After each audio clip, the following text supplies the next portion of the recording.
Good evening. Chair calls to order Zoning Board of Appeals for zoning appeal case number 5955, Tabernacle of Faith Church. Ms. McKenzie, I understand you wanted to speak this evening. If you'd like to come forward, Mr. Young, Mr. Urick.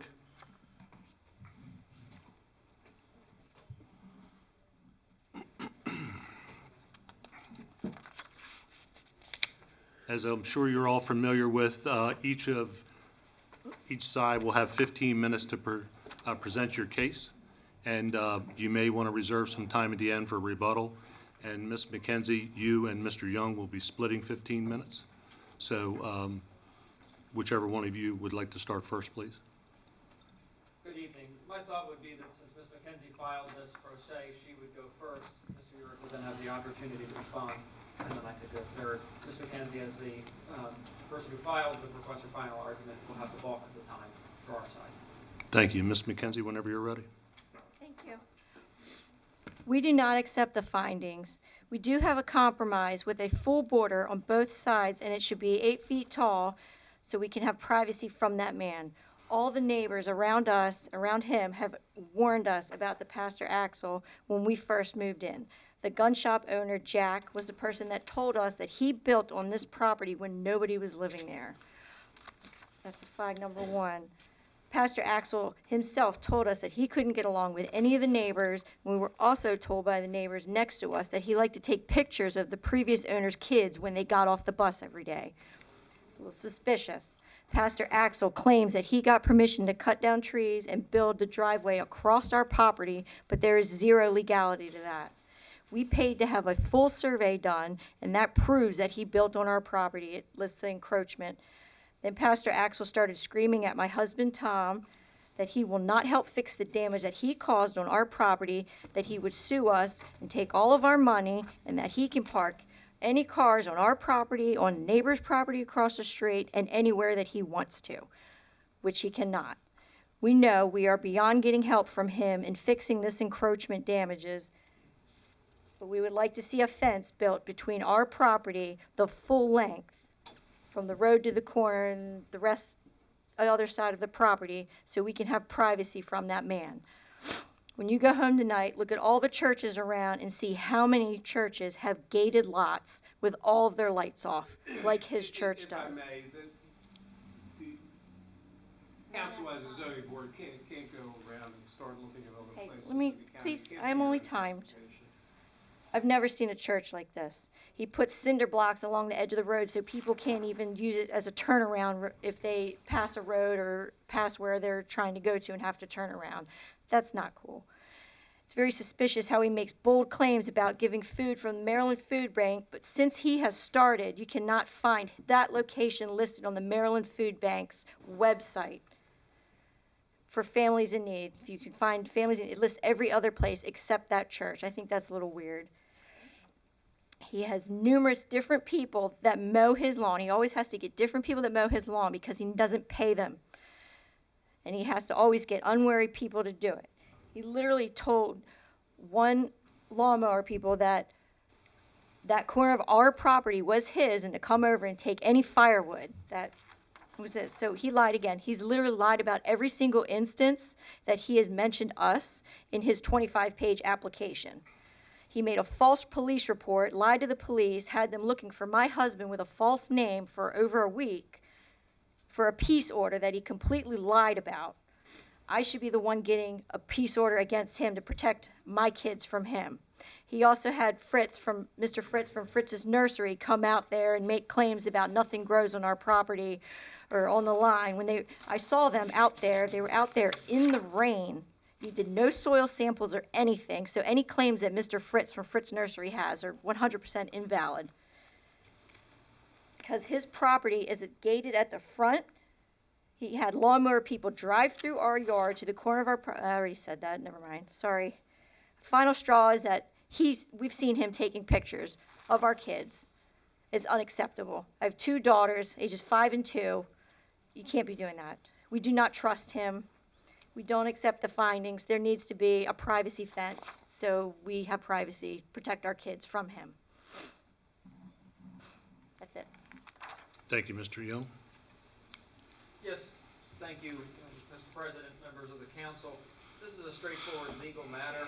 There are a lot of other issues between the parties, but I'd urge the council to be focused on the decision that was issued by Mr. Cahill. Mr. Cahill reviewed the application, which requested 2 variances. The first variance was for a side buffer down from 50 feet to 10 feet, and the second variance was to not have a landscaping buffer in that area because they believed they would not grow, no vegetation would be able to grow in that vegetative buffer or 10 feet, which was the request to have it reduced down to. The property, to meet those requests, has to meet 2 legal standards. The first is the property has to be found unique. Mr. Cahill found that the property was unique because there's excess drainage down to this property. It sits below a lot of the neighboring properties with a generally significant grade, and as a result of that, there is a sand mound on the property to be able to soak up some of that water. While it is our position that that's a very unique standard for uniqueness, we believe that, especially because in Decision 5101, the property had previously been adjudicated to be unique, that the property is unique. The second factor that has to be met is it has to be found that the approval would not have a materially adverse impact on this property that would be detrimental to the neighbors. You've just heard from Ms. McKenzie for reasons why she believes that the impact as approved would have a greater adverse impact on her property than what should be approved by the board. Specifically, she has said that Mr. Cahill determined that the property should have a fence of 6 foot in height along the new parking lot area only. This property is a little bit unusual as to where the parking lot is proposed to be located because we have the main road. From the main road, you access a parking lot with a drive that borders Ms. McKenzie's property, and then you make a sharp left turn in that right at that 10-foot buffer to get back to the new parking lot. So only the portion behind Ms. McKenzie's property will have that 6-foot fence. What she has just requested is that you also require there to be a fence along the drive from the main road along the drive to access that left-hand turn so that the full property is screened and not just where the proposed use would be imposed. Generally, the code requires that when the use is expanded, that would be the portion where the fence would be established. You also heard her request an 8-foot fence because it's her belief that due to that slope, a 6-foot fence would be insufficient and that an 8-foot fence would be required. The determination of the vegetative buffer was supported by Mr. Frisch's testimony, and so we don't contest that. I believe the issue before you is how far the fence will have to extend and the height of that fence. We would submit on that. Thank you. Mr. Young, you have 9 minutes remaining. Mr. Yerk? Good afternoon, or evening, rather. The first couple of minutes, you heard a lot of things that weren't ever in the record and were not discussed before the hearing. They're not really here. I'm not going to spend time addressing it other than to say that this church has a very good relationship with all the neighbors except one. They have for years. They've entered into agreements. They've been into written agreements. They've worked very well with the neighborhood. They're a church that serves people. They've been there since 1990. They bought a building already in existence. They did not build it when no one was there. This was a functioning church before they purchased it in 1990. And since 1990, they've been there to serve the community. The record talks a little bit about the fact that they have events there besides just church services. They've had financial training sessions over the years. They've had foreclosure sessions. About 10 years ago, they started a food bank in conjunction with the Maryland Food Bank, which is a nonprofit that is quite easy to find if you do any searching. They, once a month, bring in a truck, unload it, and then people come and pick up food. This, over the years, has evolved because of the logistics. This lot that they're on is only about 2.4 acres, and it's in a very odd shape. It's sort of like an upside-down L. It's not rectangular. It's not a uniform type of lot. And the space is very limited. In front of the church was the original parking lot, which holds about 30 to 32 cars.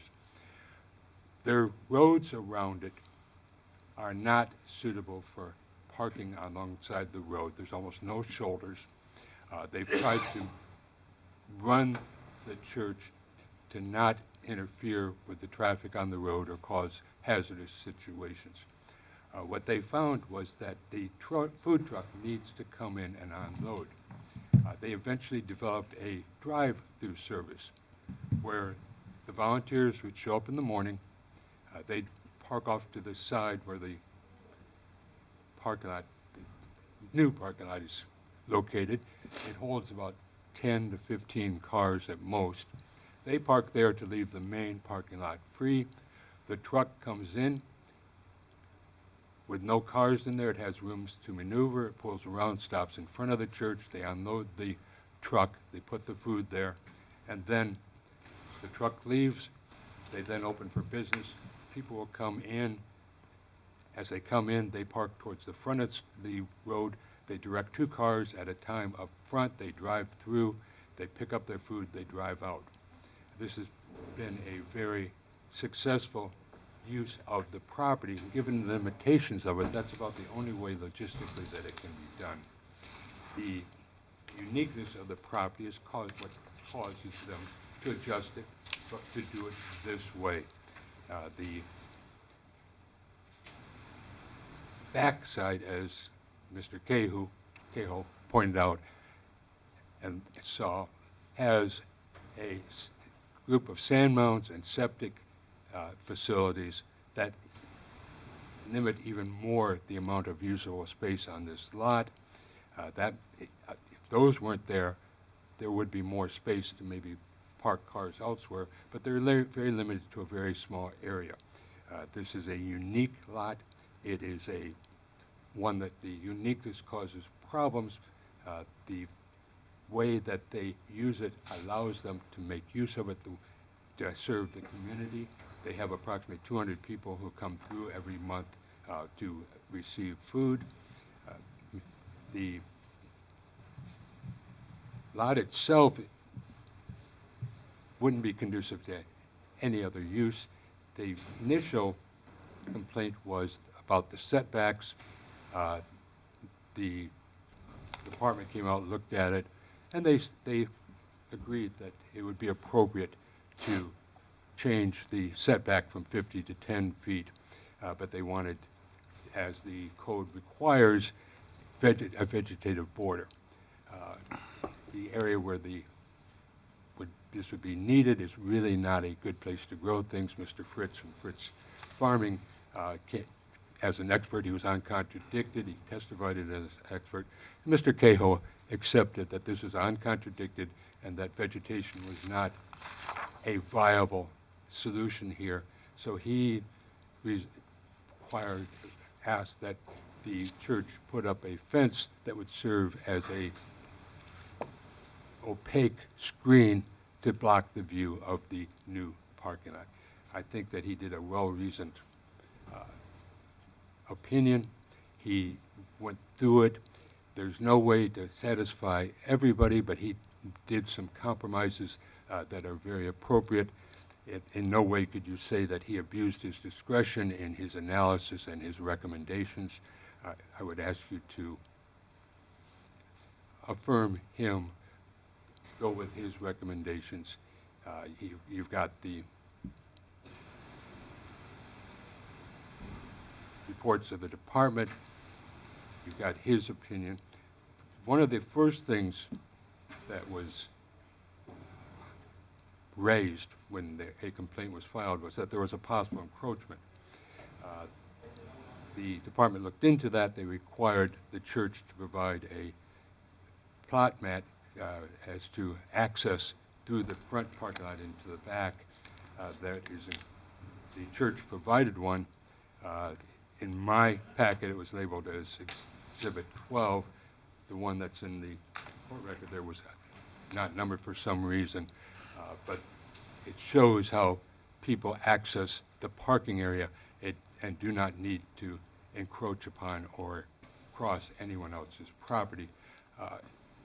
Would the council like to see this Is it in the packet now, Mr. Kern? That is actually is the exhibit from the packet. Okay, we already have a copy of it. But anyway, if you look at that, the access in and out is quite, it's quite adequate. The church reconfigured the areas that there was a clear access to the small parking area in the back. And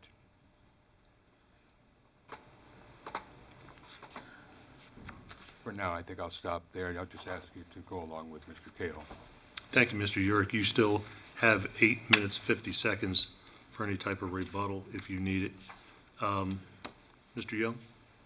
Nothing further, thank you. Ms. McKenzie? We don't accept the findings. Bottom line is, he wasn't supposed to build on our property to begin with, and he did it anyway, and he lied about it.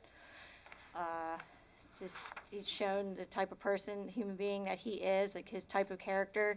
He's not trustworthy. I don't think he's a man of God. Ms. McKenzie? We need privacy from that man. Don't trust him. And honestly, I think it's a fraudulent church. I really do. I don't think it's acceptable that he's allowed to be doing this. We don't care about the parking lots, but he built over our property, 100%. It's not a claim of maybe encroachment, like he definitely did. He broke the law. You don't do that. And we're here because we trust the system. We want to make things right. We want it done and over with. All right, that's it. Thank you, ma'am. Mr. Urick, anything else? Extremely briefly, because I really think most of that doesn't even need comment on.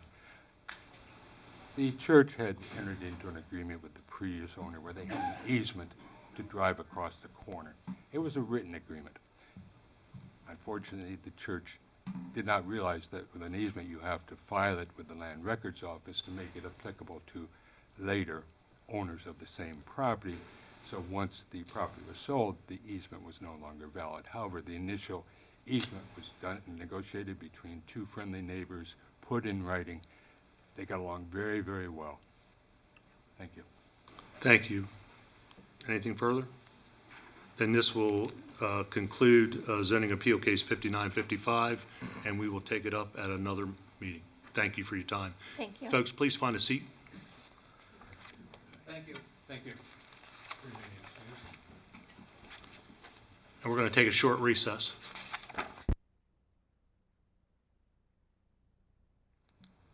Good evening, Chair. Calls to order Legislative Session Day 23-006.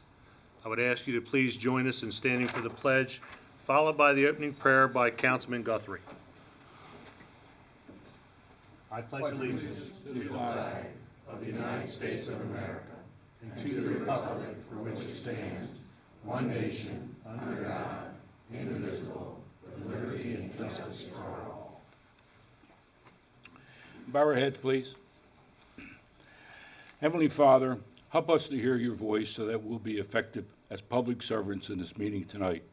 We seek your wisdom and insight. As we consider each item on the agenda, may we have the ability to discern with our hearts. May we remember that we are a team working with the citizens and for the citizens of our great county. We thank you for your love and return the same, and thank you for your promise to be with us. In Jesus' name, amen. Amen. Thank you, Mr. Guthrie. If I may, just take a second, Council, just for an update. Recently, I had the opportunity to speak with Mr. Bennett, and he wanted me to express his gratitude toward council members, staff, and myself for the support that he's received for his office and the citizens of District F. He asked me to express again that this is an issue filed in the court of Harford County Government, or filed by Harford County Government, not by the Harford County Council. And throughout this process, council members, staff, and myself have been extremely transparent with our communications and will continue to serve all citizens of Harford County while he navigates through the legal system. And with that, agenda item number 4, presentation of proclamations. If I may, I'd like to start with Black History Month.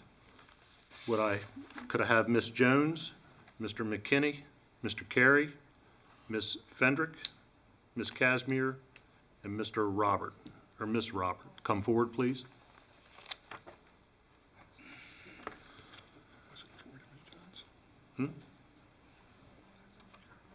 That's it. That's wrong. Okay. I'll read it.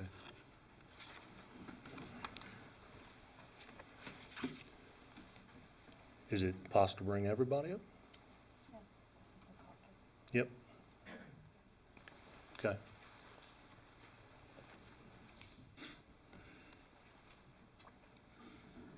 Go ahead, Councilman.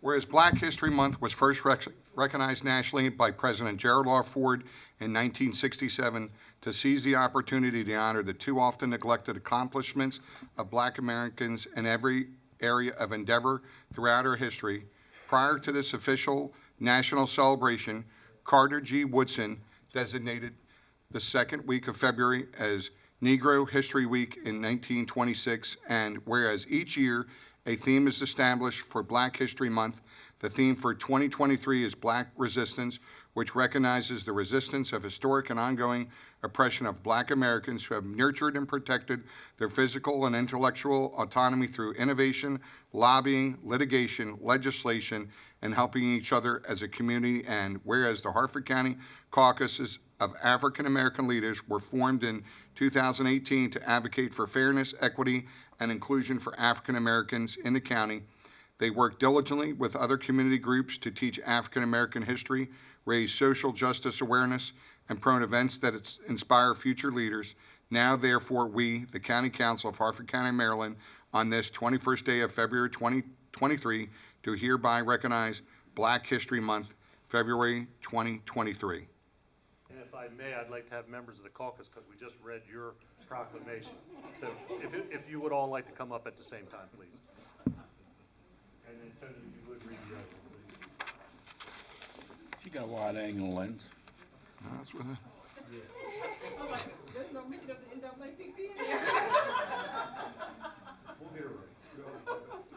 Whereas since ni- Many of us are members Hey there, of the sweetie pie. NAACP. How are you? Good to see you.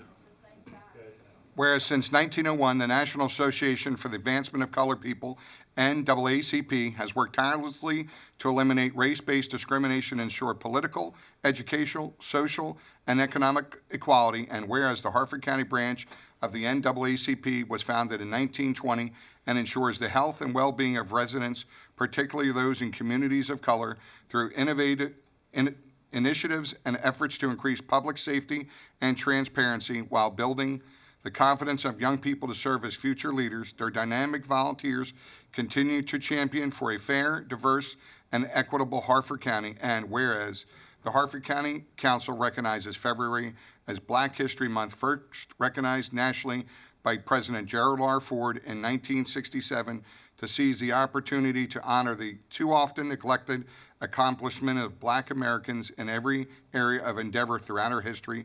And in honor of such, now, therefore, we, the County Council of Harford County, Maryland, on this 21st day, February 2023, do hereby salute Harford County branch of the NAACP, 100-plus years of service to the community, and express our appreciation for their dedication and commitment to Harford County. Thank you, Councilman Jan Giordano.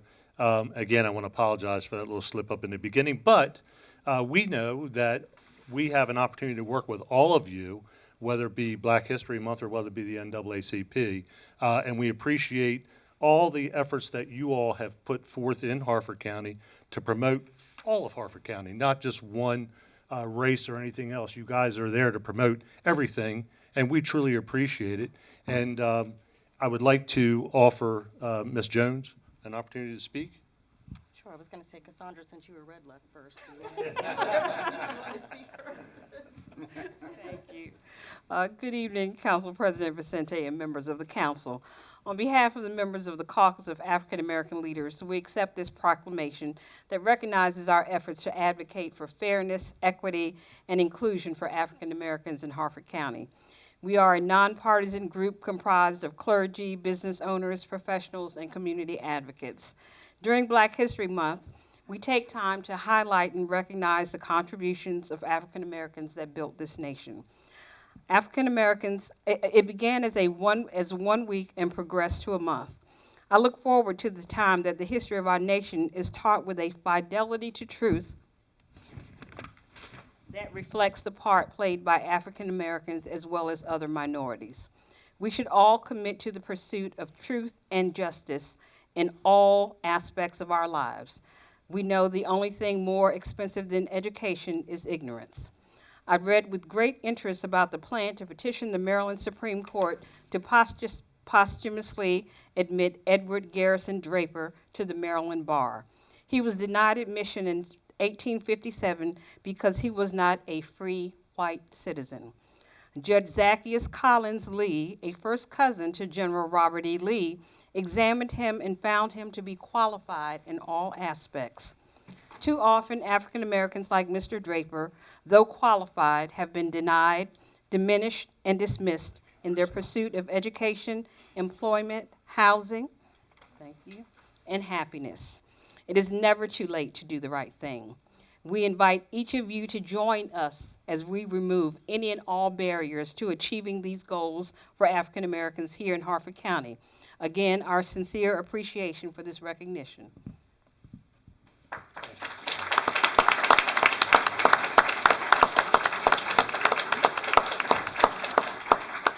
Mine is going to be fairly easy. Ditto to everything that Cassandra said. Thank you very much for this proclamation. This is the second year that we've received one from the council, and we really appreciate the recognition and continuing to work very closely with all of them as they support their constituents who are of color. Thank you very much. Thank you.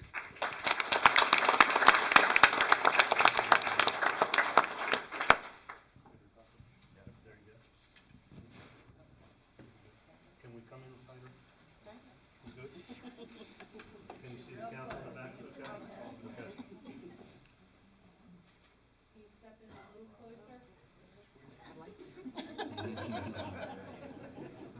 Come on, get friendly.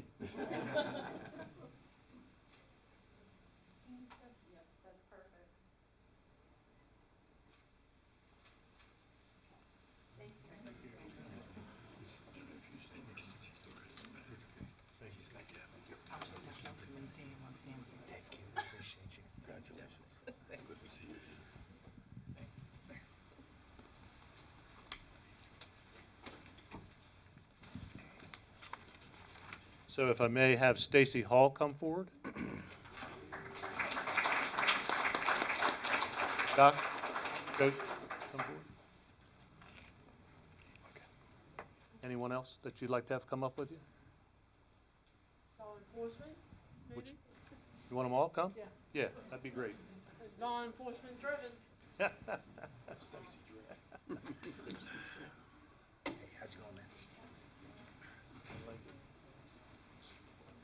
Can we get a couple down this way?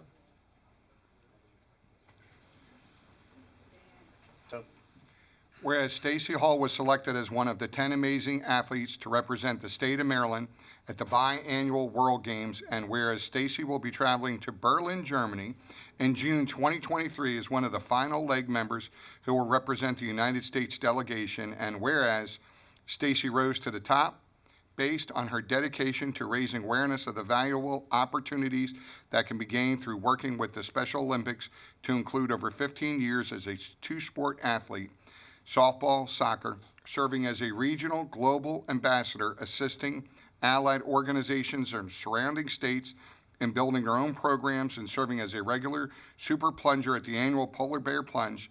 Stacy also organizes several fundraisers and awareness events as a regular participant in the annual Harford County Torch Run. Now, therefore, we, the County Council of Harford County, Maryland, on this 21st day of February 2023, do hereby salute Stacy Hull, final leg torch runner, and express our appreciation for all her accomplishments.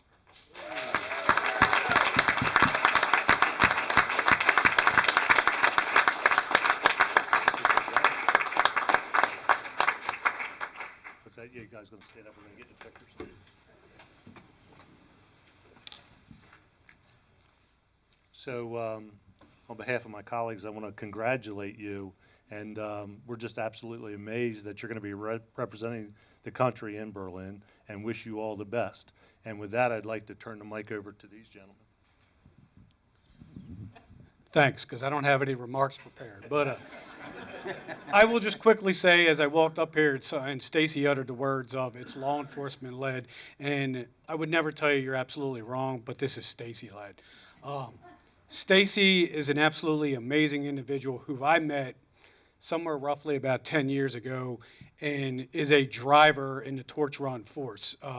When I tell you that she calls me all the time telling me I need to do things and do more, I assure you I'm not lying. She is an absolutely amazing individual. You heard some of her accolades in regards to plunging, 24 times in 24 hours for a number of years. But she also travels throughout the region, encouraging others to get involved in the Special Olympics movement by speaking engagements and other assets along those lines as well. And so when this came up and we were, thinking of who to be the person, to nominate, it wasn't hard. It was not a hard decision at all to suggest that Stacy be the individual. And then, of course, obviously now we found out that she's one of very few throughout the world that will receive this honor. So thank you to all of you for taking the opportunity to recognize her for this amazing achievement. Thank you.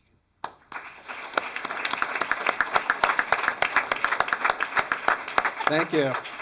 So my name is Dan Putz from the Havre Grace Police, and Stacy comes out and does every event that we do. She'll come out, she talks to people, she teaches so many people about the Special Olympics, which is an amazing organization. It basically gives people a voice who have intellectual or physical disabilities, and the programs are amazing, and I'm super proud of Stacy that she's gonna represent all of us from Harford County and everybody from Maryland in Germany. So good job, Stacy. Sure. I'll take my lead from Miss Jones and just say ditto. You can't. Joe and Dan covered it very well. They don't take the lead. She does. Stacy does. But here in Harford County, Havre Grace kind of coordinates all of us and tells us where to be and what time, and make sure that we're all doing our part to support the Special Olympics and be a part of it. So Stacy leads that charge, and congratulations, and happy that the council made the time this evening, along with all the other business, to recognize her for all her efforts.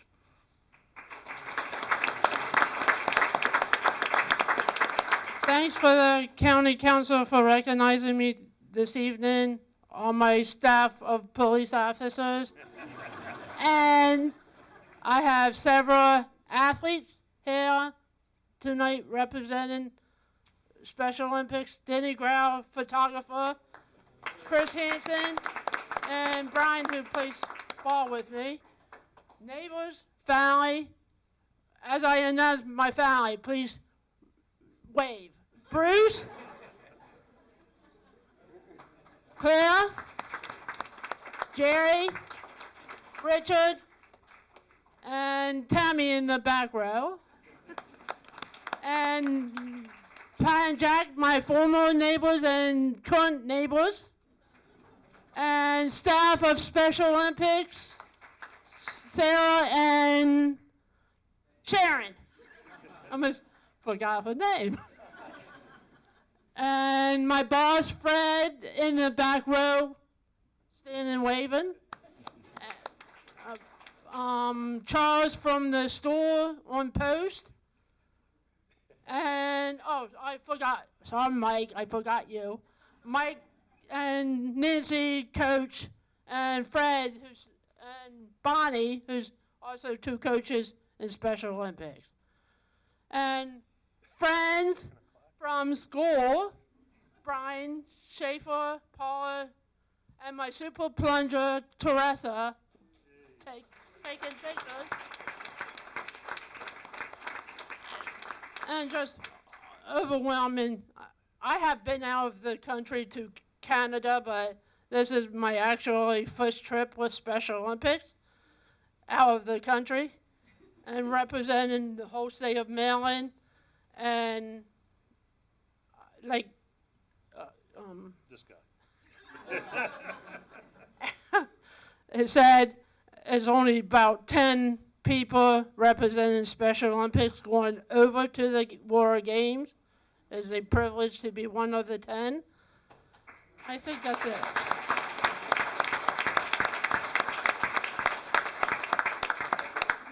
Any of you would like to say something? I can't believe it. Let's get one more big photograph, okay? And one big photograph.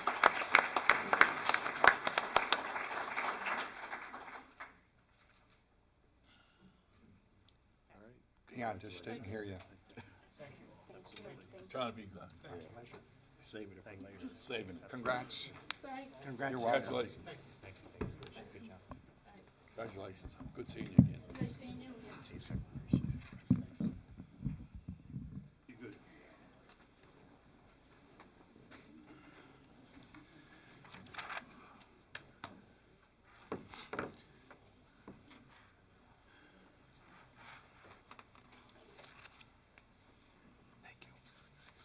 Agenda item number 5, consideration of petitions, applications, appointments, and nominations. Council appointment, Harford TV. Mr. Riley, may I have a motion? Yeah, I'd make a motion to move to approve Linda Norman to Harford TV Board. May I have a second? Second. Thank you, Mr. Giangiordano. It's moved and second to approve the new appointment of Ms. Norman. Is there any discussion? Ms. Dixon? Mr. President, Aye. Mr. Guthrie. Aye. Mr. Penman. Aye. Mr. Giangiordano. Aye. Mr. Riley. Aye. Mrs. Bull-Saddles. Aye. There being 6 votes in the affirmative and 0 in the negative, the appointment is hereby approved. Executive appointments, Commission on Veterans Affairs. I was notified today that the county executive would like to pull this evening, so we will look at this at another time. Planning Advisory Board, may I have a motion? Council President, I move to approve the new appointments of Cassie Boyer, Stephanie Flash, Glenn Gillis, Kristen Kirkwood, Amy O'Neill. May I have a second? Second. Thank you, Mr. Riley. It's been moved and seconded to approve the new appointments of Ms. Cassie Boyer, Stephanie Flash, Glenn Gillis, Kristen Kirkwood, and Amy O'Neill. Is there any discussion? Ms. Dixon? Mr. President. Aye. Mr. Guthrie. Aye. Mr. Penman. Aye. Mr. Giangiordano. Aye. Mr. Riley. Aye. Mrs. Bull-Saddles. Aye. There be 6 votes in the affirmative and 0 in the negative. The appointments are hereby approved. Agenda item number 6, special presentations, Harford County Sheriff's Office and Harford County Public Schools. Sheriff, Mr. Eaton, Mr. Roby, I believe it's Ms. Bendless, and Mr. Brown.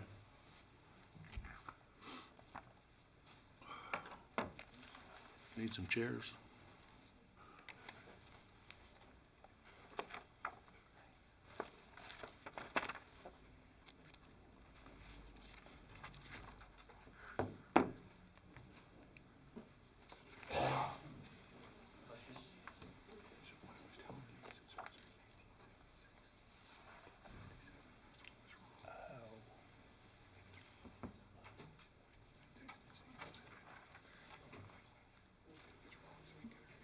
Okay.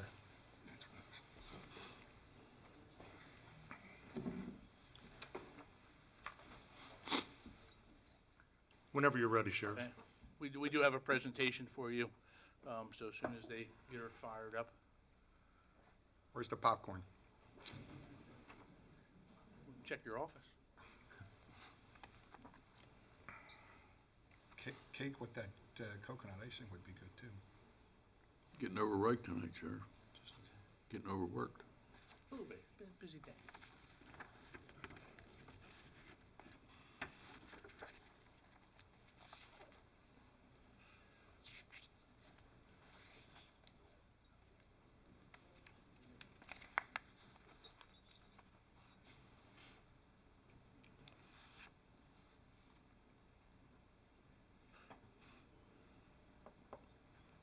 It all worked in practice. Here we go.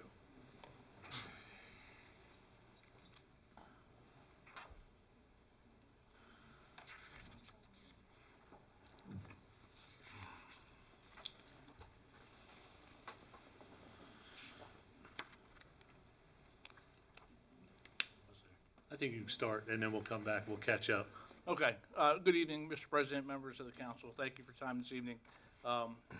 Sheriff Jeff Gaylor, Kathy Bendis from Public Schools, along with Deputy Superintendent Brown, and I have, right there, and then everyone got lost. I have Sergeant Jerry Eaton, and of course Eric Roby, who is our Director of Legislative and Community Affairs. Here to present to you tonight on the school bus initiative that was a long time coming, and I'm pleased to say, working hand in hand with Harford County Public Schools, we are now operational. And the goal of this program, if we can get to the second slide, is simply to reduce the number of violations and improve safety, to stop people from passing buses when they're picking up or discharging children, and for the safety of those children to and from school. We have seen this as an issue in our community, something that the Traffic Safety Advisory Board has discussed many times. And we can skip to the next one. Thank you. Thank you, George. In 2014, the council passed a bill that gave the sheriff the authority to establish a automated school bus stop arm camera program. We worked with the Traffic Safety Advisory Board since that time, looking particularly at a company previously, and I think we spoke about it here during one of our traffic safety briefings, called Bus Patrol, and that company told us a lot of good things. We moved forward. We were developing an MOU, working with the school board for that company, and at the end of the day, even though they knew the fine amount was $125 as established by code, they decided to, at the last moment after the program was announced, to decide they could do it for no less than $250. I have said from the outset, I'm not a big fan of automated enforcement. In a large amount, there's a perspective out there, and I understand it a lot, that we are not about policing for profit. As I said on the second slide, we are about improving public safety and the safety of our children, and that is what enforcement should be targeted for, not for making money. So when they came back wanting to make twice as much money, we passed on them. Thankfully, Angel Tracks, which already had the school contract for the cameras on the buses that monitored the inside of the bus, they have developed their own stop arm program. And after working again with the Traffic Safety Advisory Board and with Ms. Bendis, we were able to go live on that just last week. And if we can skip to the next slide, starting last week on the 15th, anyone who passes one of 20% of the fleet, 100 buses out of 500, is that right? Correct. Have been outfitted with the stop arm camera. That was done at no cost to Harford County or to the school system, simply a contract where the school bus, we can skip to the next one, when the citations are reviewed, half of the fine amount of $125 goes to the vendor to pay for the equipment that's on the buses, and the other 50% comes back to the sheriff's office, which what will be in time a fund that allows us to hire someone to actually look at these. Right now, Sergeant Eaton in our traffic section have the additional duty, in addition to handling many, many requests for actual enforcement, putting a deputy out of the scene. Our 5-person traffic unit has that for the entire 440 square miles of our county. So this is an added responsibility on that unit. We hope to hire an additional person with the funds. Any surplus funds beyond what it costs for that position will be used to improve traffic safety or pedestrian safety here in the county as deemed appropriate by the Traffic Safety Advisory Board, our partners on that. I do have a video that we have pulled, and this was from the first day of enforcement, I believe. And if you can see, the stop arm's extended, 1, 2, 3. This is what we're stopping. This is Philadelphia Road, Route 7, which is a well-traveled road. And just for the purpose of this, although that first car did pass it, the first car did not get a citation.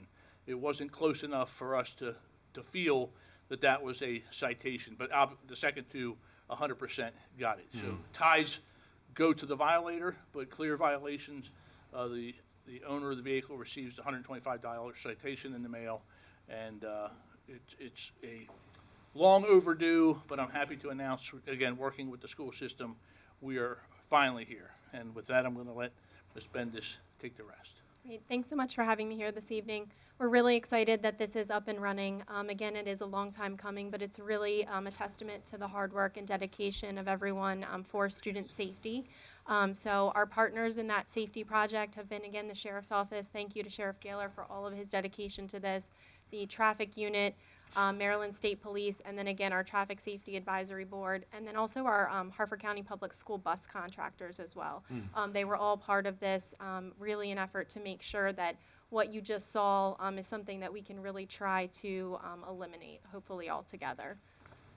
The other great thing with this program is that we'll be able to actually look at more targeted enforcement. So we'll have the data to be able to provide to the Sheriff's Office. They can also see the information because, again, the fine is only $125 if you are caught on camera. However, if you are stopped by an officer, the fine is much greater, and there are points associated with that. So this will allow for them to have some additional information and really target state-specific, time-specific for those enforcement efforts.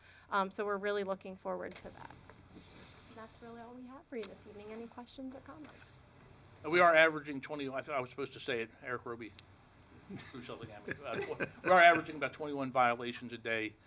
21 a day? 21 a day. On only the 100 buses. On only 100 buses, so only on 1 out of every 5 buses.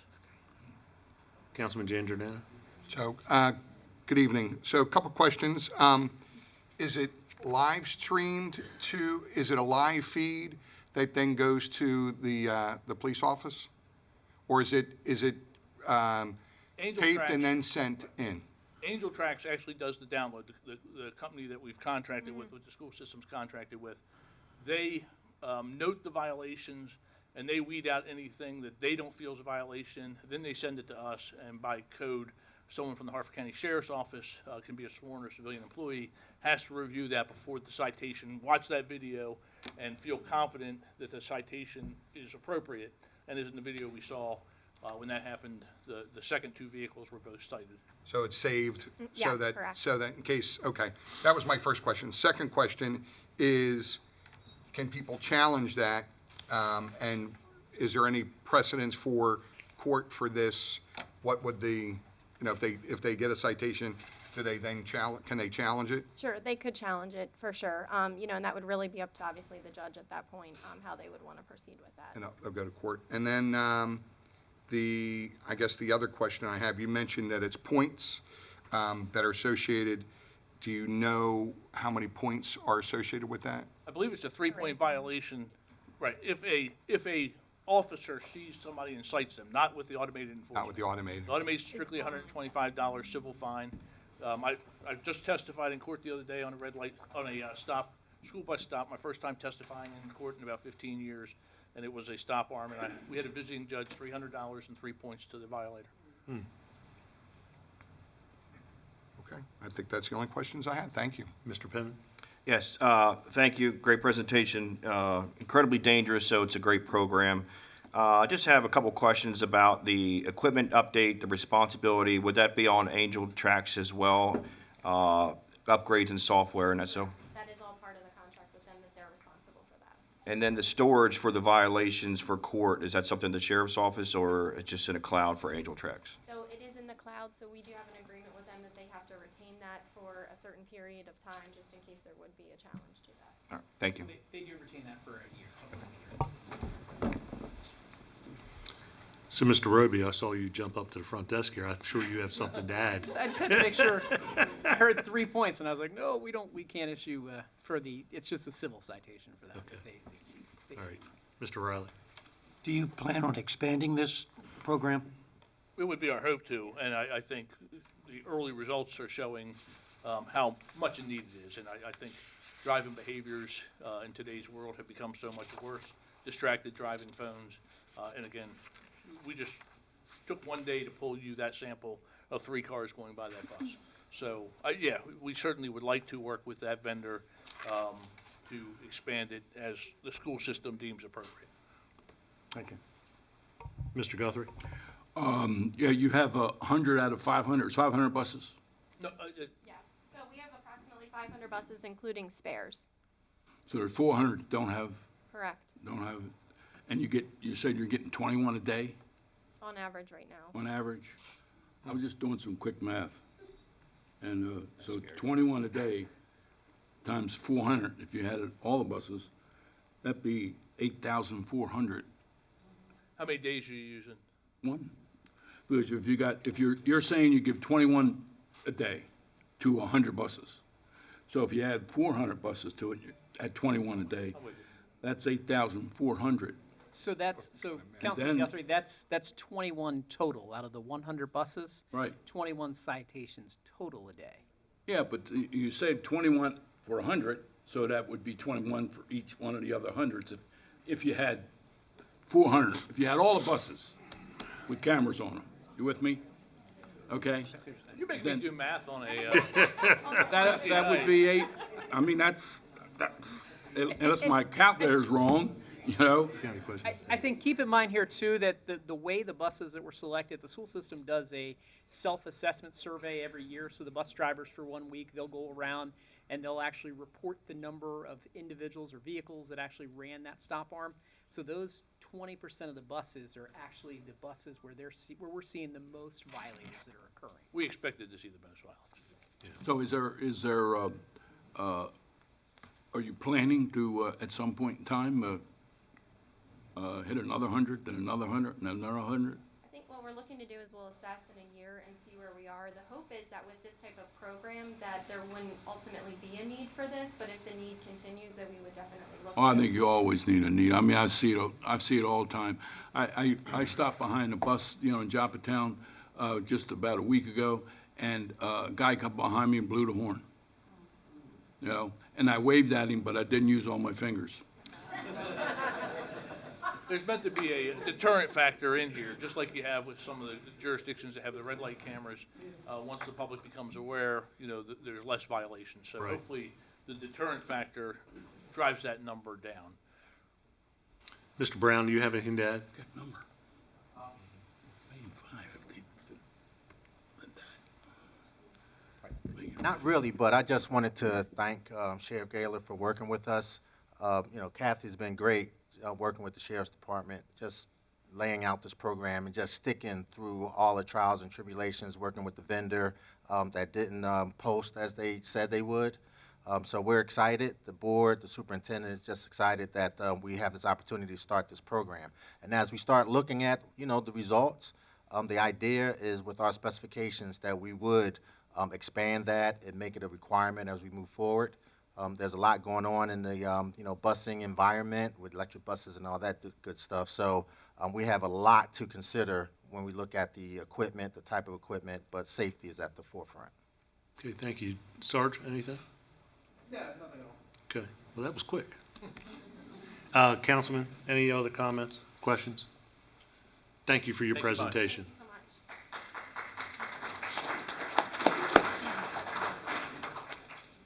Agenda item number 7, approval of minutes, legislative day 23-005, February 14th, 2023. Are there any corrections to the minutes?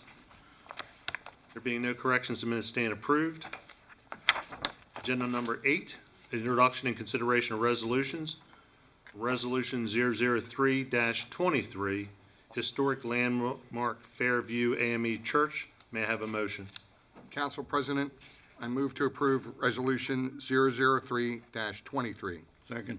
Thank you, Mr. Guthrie. It's been moved and seconded to approve Resolution 003-23. Is there any discussion? Ms. Dixon? Mr. President? Aye. Mr. Guthrie? Aye. Mr. Penman? Aye. Mr. Giangiordano? Aye. Mr. Riley? Aye. Mrs. Bull Saddles? Aye. There being 6 votes in the affirmative, 0 in the negative, Resolution 003-23 is hereby approved. We'll hold off just a second till the room clears a little bit.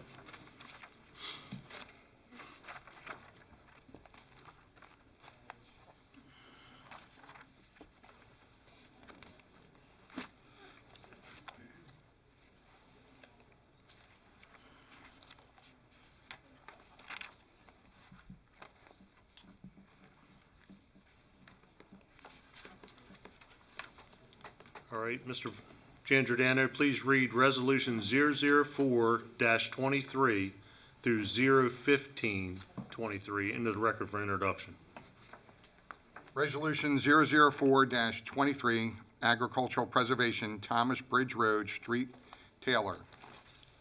A resolution to authorize the purchase of, by Harford County, Maryland, pursuant to Article 2 of Chapter 60 of the Harford County Code as amended, the Agricultural Land Preservation Act of Development Rights as defined in the Agricultural Land Preservation Act in approximately 27.5 acres, more or less, of agricultural land located at 3298, 3294, 3296, and portions of 3300 and 3312 Thomas Bridge Road, Street, Maryland, within the county, containing approximately 3 development rights, more or less, pursuant to a perpetual development rights easement restricting use of such land to agricultural use from James E. Taylor, Melissa Taylor, or any other owner, therefore, for an aggregate purchase price not to exceed $170,376.25, provided, however, that the actual amount of the purchase price shall be determined as provided herein pursuant to the Agricultural Land Preservation Act, authorizing the county executive and treasurer to make modifications of the agreement of sale under certain circumstances, providing for and determining various matters in connection therewith. Whereas the Agricultural Land Preservation Act provides, You don't have to go that far. I don't have to go that far. Okay, Just down to the first word. just down to the first one. Sounds good to me. Thank goodness. Resolution 005-23, Agricultural Preservation, 500 Asbury Road, Churchville, Maryland, Milton.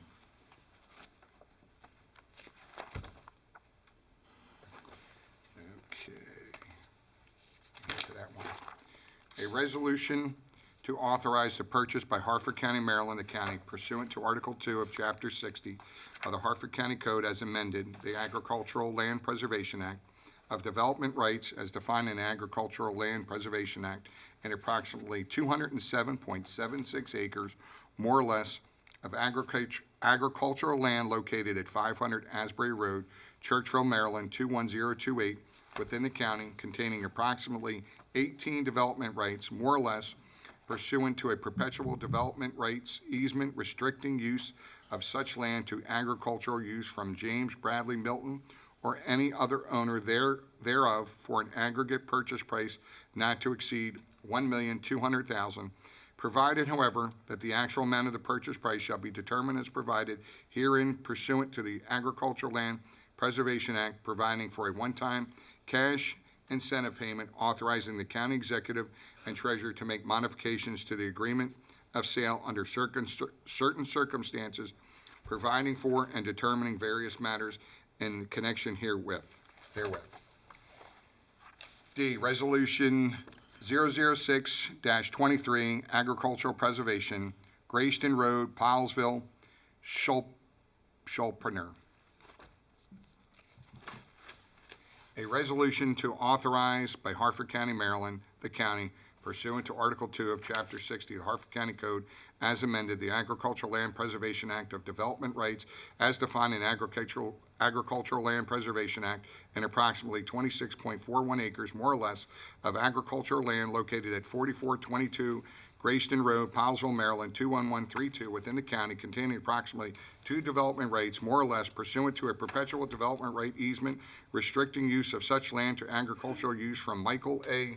Schlupner and Tiffany Ann Schlupner, or any other owner thereof, for an aggregate purchase price not to exceed $162,943.10, provided, however, the actual amount of the purchase price shall be determined as provided herein pursuant to the Agricultural Land Preservation Act, authorizing the county executive and treasurer to make modifications to the agreement of sale under certain circumstances, providing for and determining various matters in connection therewith. E, Resolution 007-23, Agricultural Preservation, Susquehanna Hall Road, Whiteford, the Boy Scouts.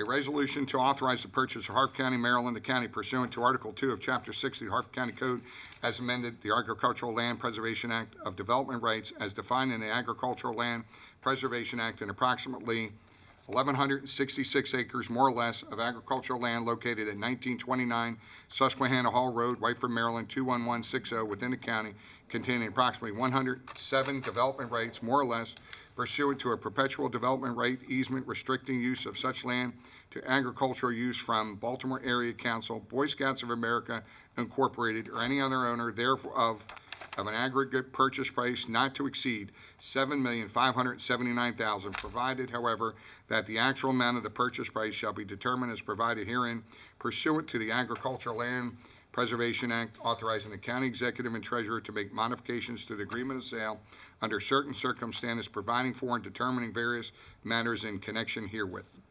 therewith. F, Resolution 008-23, Preservation Shucks Road, Bel Air, Susan Peverly.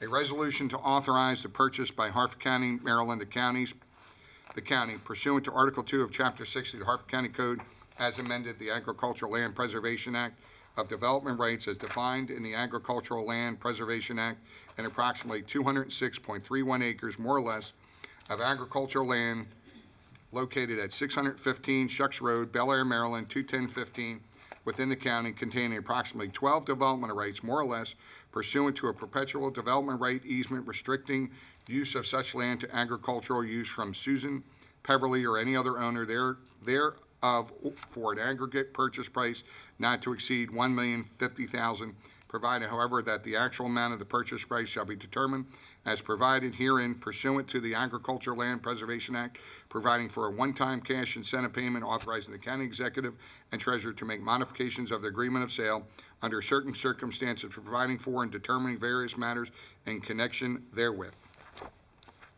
Resolution G, 009-23, Agricultural Preservation, Shucks Road, Bel Air, Sydney, Peverly. A resolution to authorize purchase by Harford County, Maryland, the county pursuant to Article 2 of Chapter 60 of the Harford County Code as amended, the Agricultural Land Preservation Act of the Development Rights as defined in the Agricultural Land Preservation Act, and approximately 80.01 acres, more or less, of agricultural land located at 704 Shucks Road, Bel Air, Maryland, 21015, within the county, containing approximately one development right, more or less, pursuant to a perpetual development right easement restricting use of such land to agricultural use from Sidney Durham Peverly III or any other owner thereof for an aggregate purchase price not to exceed $100,000, provided, however, that the actual amount of the purchase price shall be determined as provided herein pursuant to the Agricultural Land Preservation Act, authorizing the county executive and treasurer to make modifications to the agreement of sale under certain circumstances, providing for and determining various matters in connection therewith. Resolution 10H 010-23, Cooley Mill Road, Havre de Grace, Stark Farm, LLC. A resolution to authorize the purchase by Harford County, Maryland, the county pursuant to Article 2 of Chapter 60 of the Harford County Code as amended, the Agricultural Land Preservation Act of the Development Rights as defined in the Agricultural Land Preservation Act, and approximately 185.46 acres, more or less, of agricultural land located at 218 Cooley Mill Road, Havre de Grace, Maryland, 21078, within the county, containing approximately 21 development rights, more or less, pursuant to a perpetual development right easement restricting of such land to agricultural use from Stark Family LLC, Mary Ellen Volkart, Patrician Wendko, the estate of Thomas Ficklin and Timothy D. Mole and Donna J. Mole, as contract purchases or any other owner thereof for an aggregate purchase price not to exceed $1,205,490, provided, however, that the actual amount of the purchase price shall be determined as provided herein pursuant to the Agricultural Land Preservation Act, authorizing the county executive and treasurer to make modifications to the agreement of sale under certain circumstances, providing for and determining various matters in connection herewith. I, Resolution 11-23, Agricultural Preservation Street, 49.67 acres, Jersey Angus LLC.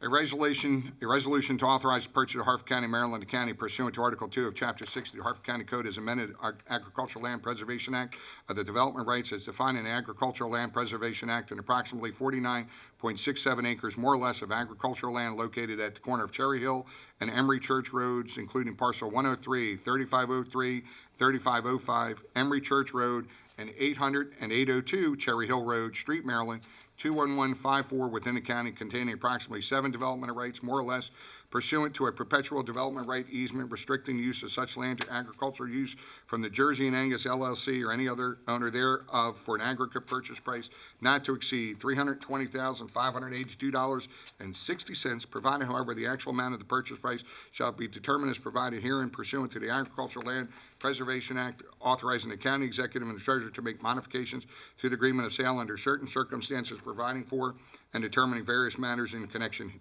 therewith.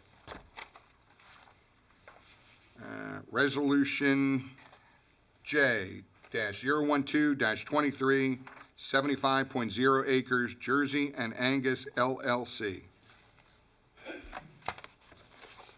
A resolution to authorize purchase by Harford County, Maryland County pursuant to Article 2, Chapter 60 of the Harford County Code as amended Agricultural Land Preservation Act, development of rights as defined in the Agricultural Land Preservation Act in approximately 75.05 acres, more or less of 78.05 acres, more or less, of agricultural land located at 845, 831, 829, 827, and 825 Cherry Hill Road, Street, Maryland, 21154 within the county, containing approximately 9 development rights, more or less, pursuant to a perpetual development right easement restricting use of such land to agricultural use from the Jersey and Angus LLC or any other thereof for an aggregate purchase price not to exceed $429,470.13, provided, however, that the actual amount of the purchase price shall be determined as provided herein pursuant to the Agricultural Land Preservation Act, authorizing the county executive and treasurer to make modifications to the agreement of sale under certain circumstances, providing for and determining various matters in connection therewith.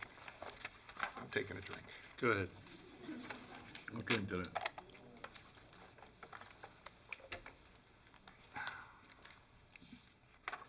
Okay, Resolution -13-23, Agricultural Preservation, Norrisville Road, White Hill, Smith. A resolution to authorize the purchase by Harford County, Maryland, the county pursuant to Article 2 of Chapter 60 of the Harford County Code as amended the Agricultural Land Preservation Act, the development of rights as defined in the Agricultural Land Preservation Act, and approximately 74.24 acres, more or less, of agricultural land located at 5144 Norrisville Road, Whitehall, Maryland, 21161 within the county, containing approximately 5 development rights, more or less, pursuant to a perpetual development right easement restricting use of such land to agricultural use from James L. Smith or any other owner thereof for an aggregate purchase price not to exceed $437,533.44, provided, however, that the actual amount of the purchase price shall be determined as provided herein pursuant to the Agricultural Land Preservation Act, authorizing the county executive and treasurer to make modifications to the agreement or sale under certain circumstances, providing for and determining various matters in connection therewith. Resolution number I, 14-23, Pool Road, Darlington, Shivers. A resolution to authorize purchase in Harford County, Maryland County pursuant to Article 2 of Chapter 60 Harford County Code as amended the Agricultural Land Preservation Act of development of rights as defined in the Agricultural Land Preservation Act and approximately 75.45 acres, more or less, of agricultural land located at 1924 Pool Road, Darlington, Maryland, 21034, within the county, containing approximately 5 developmental rights, more or less, pursuant to a perpetual development right easement restricting use of such land to agricultural use from Mark Allen Shivers, Mary Elizabeth Shivers, and Nathaniel Isaac Shivers, or any other owner thereof for an aggregate purchase price not to exceed $462,187.84, provided, however, that the actual amount of the purchase price shall be determined as provided herein pursuant to the Agricultural Land Preservation Act, authorizing the county executive and treasurer to make modifications of the agreement of sale under circumstances providing for and determining various matters in connection therewith. M, Resolution 15-23, Agricultural Preservation, Robin Hood Road, Havre de Grace, Shireman. A resolution to authorize purchase by Harford County, Maryland County pursuant to Article 2 of Chapter 60 of the Harford County Code as amended the Agricultural Land Preservation Act of the Development of Rights as defined in the Agricultural Land Preservation Act, and approximately 46.33 acres, more or less, of agricultural land located at 606 Robin Hood Road, Havre de Grace, Maryland, 21078, within the county, containing approximately 3 development rights, more or less, pursuant to a perpetual development right easement restricting the use of such land to agricultural use from Thomas A. Shearman and Michelle E. Shearman or any other owner thereof for an aggregate purchase price not to exceed $278,327.48, provided, however, that the actual amount of the purchase price shall be determined as provided herein pursuant to the Agricultural Land Preservation Act, authorizing the county executive and treasurer to make modifications to the agreement of sale under certain circumstances, providing for and determining various matters in connection therewith. Public hearing. 1623, not, Public hearing. oh. And let's see.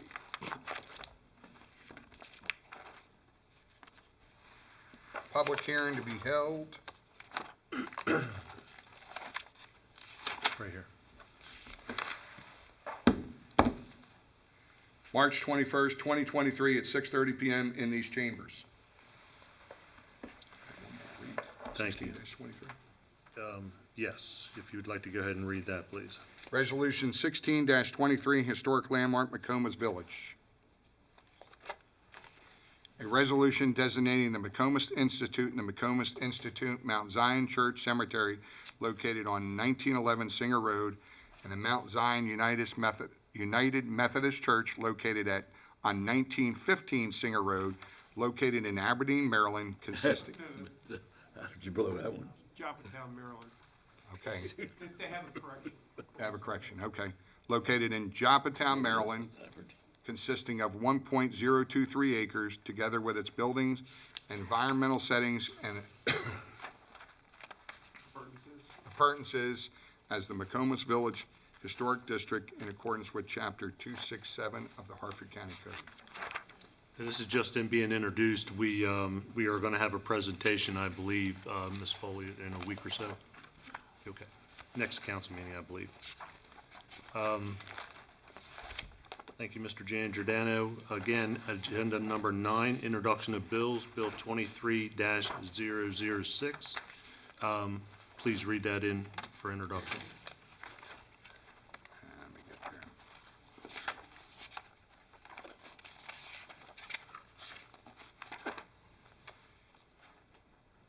An act to repeal, introduced by council members, Bill numbers 23-006, introduced by council members Guthrie, Boyle, Sottles, Penman, and Jan Giordano.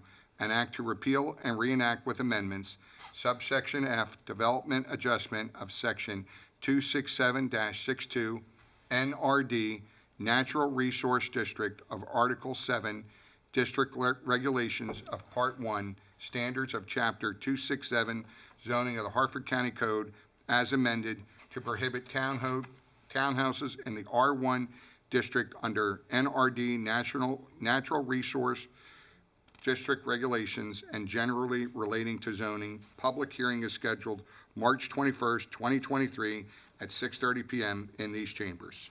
Thank you. Agenda number 10, introduction and consideration of amendments. We have none. 11, call for final reading of bills, none. 12, enrollment of bills, none. 13, unfinished business, none. 14, new business. We've received 2 executive orders from County Executive Casserly. They will be posted on the website tomorrow. One is Executive Order 2303, which is a reorganization of Harford Transit, and Executive Order 2304, which is a reorganization of purchase, sale, lease of real property from facilities to procurement. So those will be posted for the public tomorrow. If I may, Mr. President, they Yes. actually do not go on our website. Once the minutes are approved, they will be copied into those set of minutes from tonight. I don't know if the county executive has a spot where he keeps his executive orders. But they'll be a part of our minutes They will be a part of these minutes once they're approved March 7th. on the website? Yes. So But they will be on the not be website? posted tomorrow. Okay. Thank you, Ms. Dixon. Agenda item number 17, comments and input from attending citizens. Do we have anyone signed up? We do, Mr. President. We have 6 this evening. Again, just as a reminder, be mindful of each other, respectful of each other, and time. Call your first speaker. John Malamo, followed by Verna White.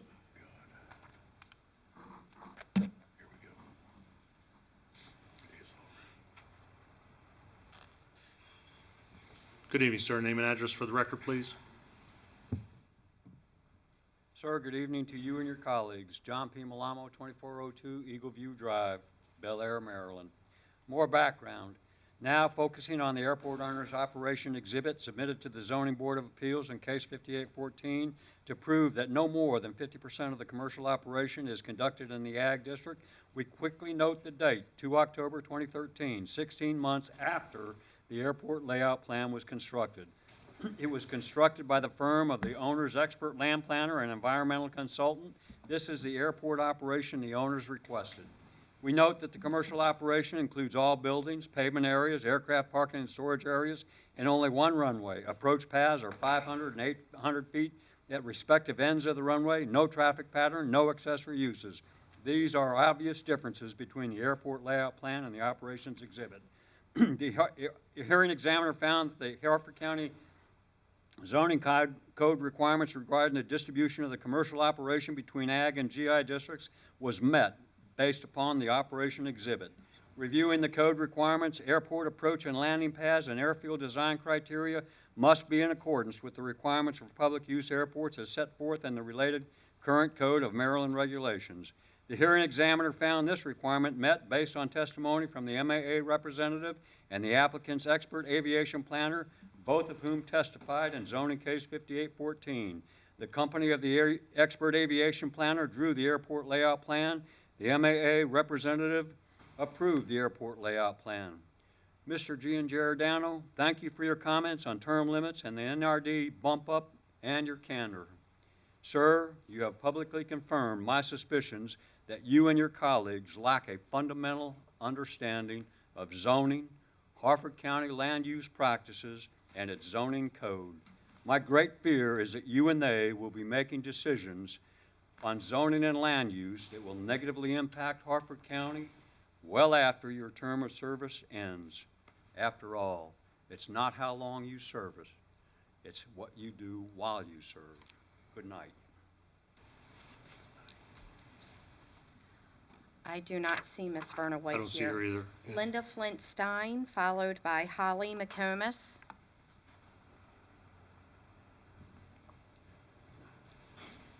Good evening, ma'am. Name and address for the record.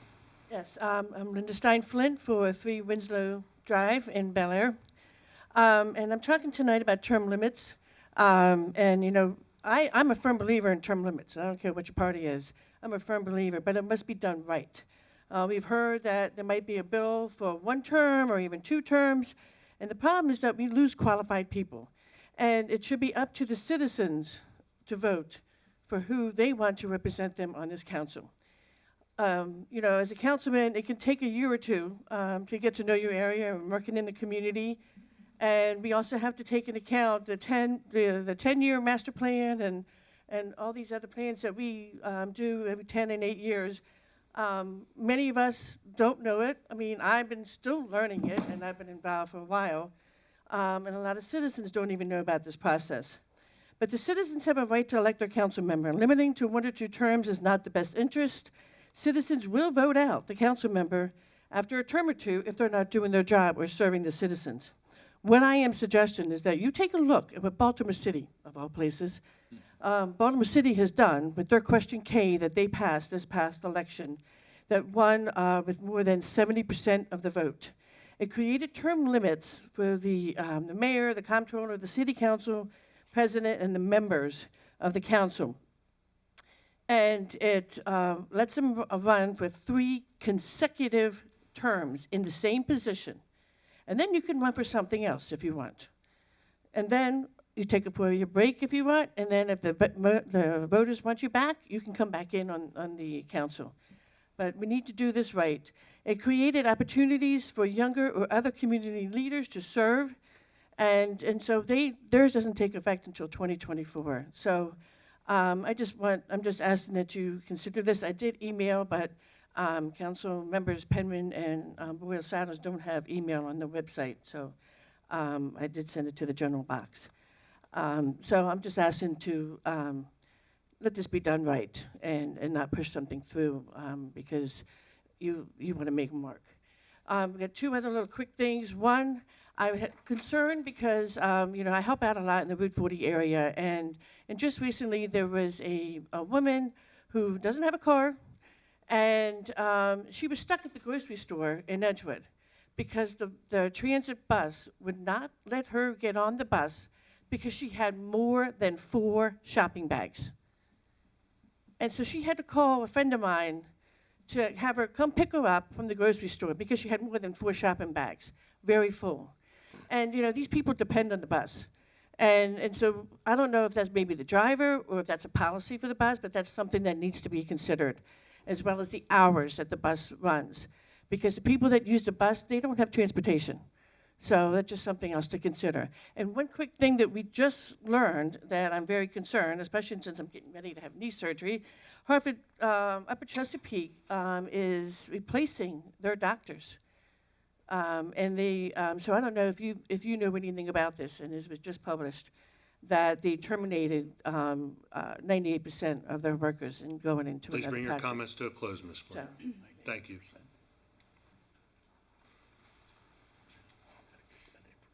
Good evening, ma'am. Name and address, please. Good evening. Holly McComas, 1826 Park Beach Drive, Perryman. I have provided you all with a handout of pictures. Our good historic old Philadelphia Road gets a huge shout out tonight a couple times. Just letting you know what I want you to be aware of. On Route 40, there's a sign that clearly says no trucks over 3/4 ton on southbound Old Philadelphia Road.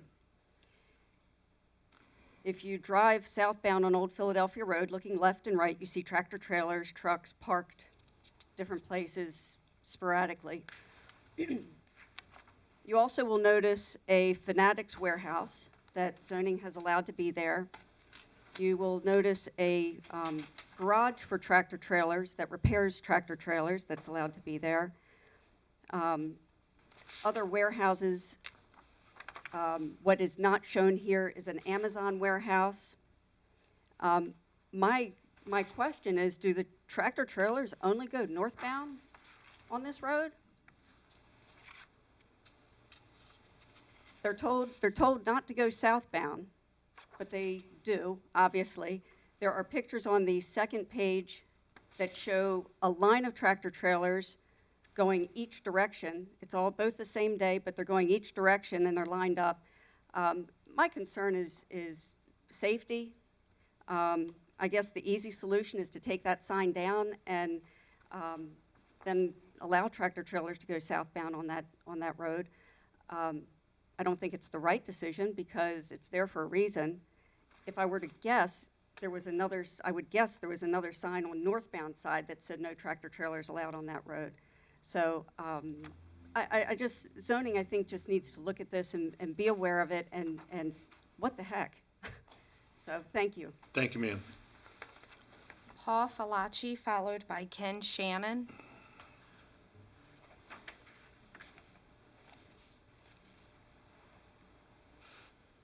Good evening, sir. Name and address for the record, please. Good evening, Paul Falaci, 320 Marina Avenue in Perryman. I wanted to talk, I talked with Jacob Bennett today, and I wanted to echo his thanks to Pat Vincente and the council members for your openness to assist him and continue to talk with him as he works through his legal situation. I appreciate that as a constituent in Perryman, his district. During the state of the county, glad to hear that Pat mentioned the plans to continue to work on the connection of Woodley Road and Route 715 and look forward to further updates as that goal progresses this year. Wanted to inform and remind the council in light of the pending hearing about large buildings in March. Mr. Falaci, we're not going to go there. Just don't go there. Okay, I was just going to, 30% of the drinking water, am I allowed to talk about the drinking water? 30% of the drinking water from Harford County comes from the aquifers in Perryman. The last study of the quality of that water and the last Bush River water characterization study are both over 20 years old, both overdue for update before further development in Perryman. I was impressed with Tony G. You have a future as an auctioneer, I think, when you were reading through those. I got a couple of notions of you being an auctioneer. And my other idea of listening to the presentation tonight on the buses is we could use one of those parked on Spasucia Road and maybe one parked on Old Philadelphia Road to take pictures as illegal activity passes on those two roads. Thank you, sir.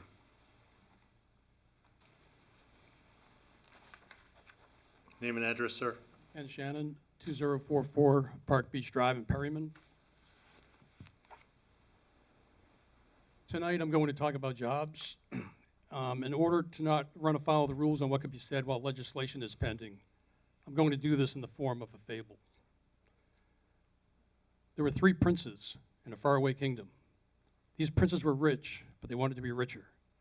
They had a plan that would bring them tremendous treasure, but unfortunately, it would destroy the land. It would cover the natural ground with hard surfaces, and nothing would ever grow there again. But they knew if they could convince everyone that their plan would create jobs for the common people, they might be allowed to cover the fertile earth with hard surfaces. Along with the jobs would come noise and dirty air. The rich princes did not want this near their castles, so they looked for a different kingdom where they could go forward with their plan. They knew a baron in another kingdom who was willing to let his land be spoiled in order to make money. The rich princes knew that the rich land baron would support their plan since he had done so before, and they had already ruined much fertile land together. Before the rich princes could begin their plan, they were required by the laws of the kingdom to alert the common people in the village near the rich land baron's property. At the meeting, hundreds of common people came to demonstrate their displeasure with the plan. The common people also appealed to their king to stop this plan that would make their life in the village less happy and more difficult. But the arrogant king would not listen. The rich princes and the rich land baron had given the king gifts, and the arrogant king had no care for the village, which was the poorest in all the kingdom. So the common people met with the wise advisors to the king to let them know that they did not want this plan to go forward in their village. And every week that the wise advisors met, the common people went to the meeting and said they did not want this plan to go forward. The common people never asked for jobs at the meetings. In fact, no one ever came to the meetings of the wise advisors and asked for jobs. Rather, they asked that the plan of the rich princes be stopped and the land protected. So the rich princes moved forward with their plan, but the common people of the village continued to oppose it. At the same time, the rich princes changed their plan so that instead of the thousands of jobs they had claimed for the common people, there would only be hundreds of jobs. The jobs were now only 1/3 of what the rich princes had originally shown, but they did not stop their plan. And they did not tell the people of the village or the wise advisors. The people of the village worked to help depose the arrogant king and his regime, and to see that a new king was installed. There is hope now by the common people that this new king will look kindly upon the wishes of the village. The story has not ended, but I am near the end of my time. Being a fable, there is a moral. It's a moral that we all know, and that we have all known since we were children. Do unto others as you would have them do unto you. Thank you. Thank you, Mr. Shannon. There are no more speakers, Mr. President. We'll move to agenda number 16, business from council members. Ms. Sottles, we'll start with you. Good evening, everyone. On the topic of term limits, last week, the knowledge of and planned action toward the NRD bump-up concerns were highlighted as an ode to the supposed advantages of limitless terms on the council. I'd like to reiterate for the record that this information was not institutional knowledge. I, as a brand-new council member, was the first to mention this matter during legislative session February 7th, 2023. Councilman Guthrie even acknowledged this in his remarks, which followed mine, stating, "I want to comment on something Ms. Boyle said because I agree with her. I'm glad she brought it up, and maybe we need to talk." I do look forward to working with Councilman Guthrie and the other council members, and I appreciate your partnership, Councilman Guthrie. Additionally, I encourage you all to attend the community input meeting to discuss the revised concept plan for Eva Mar. It's scheduled February 27th at 6 p.m. at St. Matthew Lutheran Church, and that's all I have. Thank you. Thank you. Mr. Riley? I just have a couple of things. First, I want to thank the council for approving my appointment, Linda Norman, to the Harford TV Board. Also, I learned about batch septic systems the last 2 weeks. There's a $300 fee a year for inspection. There happened to be a 3-year window for those from 2013 to 2016. I had a few constituents call me about that, and we found out that it's a state law, and so we'll have to have state legislation. I fortunately have a close relationship with a local state delegate, and so she'll be pursuing that legislation to cancel that fee or that inspection. Also, I had the privilege of going to a Mason-Dixon Business Association luncheon, and Matt Johnson from the Harford County Public Schools spoke, and he's the coordinator of the Apprenticeship CTE Workforce Development. And if you don't know about that, I would check out the Harford County Public School website. Excellent program, and I highly recommend anybody that want to get involved in it. Thanks, Mr. President. Thank you, sir. Mr. Giangiordano? Good evening. First, want to thank County Auditor Crystal Brooks for correcting me on my statement last week regarding the auditing of the school budget. I was grossly wrong, and I want to apologize. And I'd like to thank the HCPS Employee Union for their statement as well.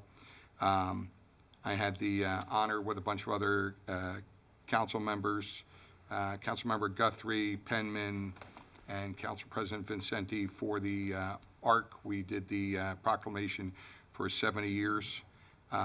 So congratulations to Sean Cross and her staff. And then also I want to congratulate the Copper Mine. They signed a letter of intent to take over the Bel Air Athletic Club. They're going to pump in about $4 million to the club, and it looks like they're going to be hopefully up and running in about 90 days. So congratulations to them. That's all I have. Thank you, Council President. Thank you, Mr. Giangiordano. And Mr. Penman? Thank you, Mr. President. I have a few things I'd like to comment on this evening. On the legislation day 22-27, I discussed a constituent issue with dump trucks on Old Mountain Road Central. I initially spoke with community members, and most recently I spoke with the leadership over at Allen Myers Construction. I could not be more pleased with Allen Myers and their willingness to go above and beyond to reduce the dump truck traffic on the entire length of Old Mountain Road Central. Allen Myers has agreed to post signage at the Rock Crusher exit to direct traffic away from the residential and towards the north entrance of the Old Mountain Road Central. The District B office will continue to monitor this issue. Regarding the upcoming chicken legislation, a preliminary draft of legislation was sent over to the Directors of Planning and Zoning and Licensing and Permit to evaluate the impact on their respective departments on the legislation. More to come soon on that. I would also like to make a quick statement on the agricultural preservation process. As you know, we had several resolutions for consideration this evening. I began researching each of the requests and want to thank Bill Amos from the Agricultural Land Preservation Office for his availability to answer all my questions. Mr. Amos is a fantastic resource and an asset to the county. As I have maintained during my short political career, I support a careful balance of green space or land preservation and economic development. One of the unique aspects about this program is that each property owner decides to enter into ag preservation, and their property rights are honored. I only wish their property rights were equally respected for each zoning classification code across our county. And with that, that's all I have, Mr. President. Thank you, Mr. Penman. Mr. Guthrie? Thank you, Mr. President, and Ms. Bull, thank you very much. I agree with you, everything, concur with everything you said, and I'd be glad to work with you and a couple other council members to fix this NRD because it's a mess. It's not favorable to the citizens of our county. I have to be careful because I can't speak too much on it.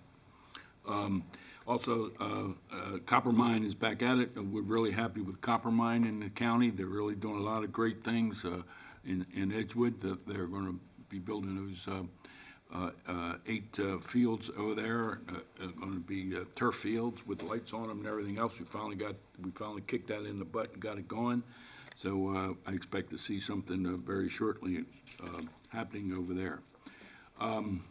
Thank you, Tony, about the ARC. When we did go over to the ARC, to the Steelfish Grill and presented a proclamation to the ARC for their 70th anniversary, and the 4 of us were there.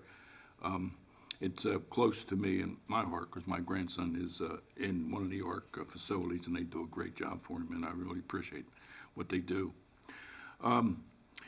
We mentioned about 3 Joppatown High School students.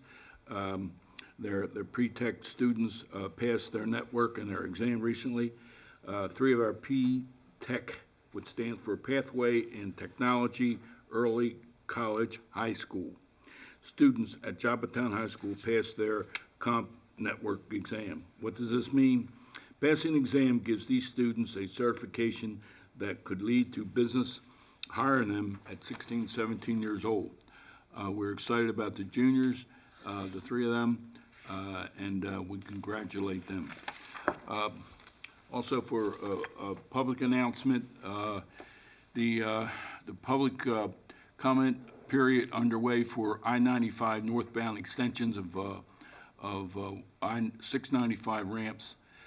They're going to have the MDTA, which is the Maryland Transportation Authority, will host 2 in-person public hearings, 1 vital public hearing to receive public testimony about the proposed tolling plan. Each hearing will be held 5:30 to 8 p.m. Sign-in and displays will be available at 5:30, and formal testimony will begin at 6 p.m. The public may arrive at any time between 5:30 p.m. and 7 p.m. Registration for public testimony will close at 7:30.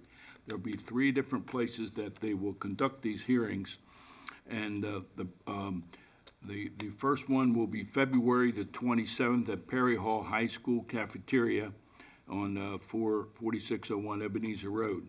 The next one will be a Zoom call on March the 2nd. Registered to participate in the vital hearing, you need to go online with the Maryland Transportation Authority, and you're going to have to call and get that because I don't have all that information. And then one we're all concerned with having is there's an in-person one on March the 6th at Joppatown High School in the Media Center. Again, the times are 5:30 to 8. You can come in, you can sign up, you can testify. This is all about that construction on 95. So don't complain about it after it's done. This is the time to get there and have your input. So we hope you people take that information down and show up. I'll be there. Thank you. Thank you, Mr. Guthrie. And in closing, for me, I just want to recognize the ARC on their 70th anniversary, all the great things they do for the community with differing abilities.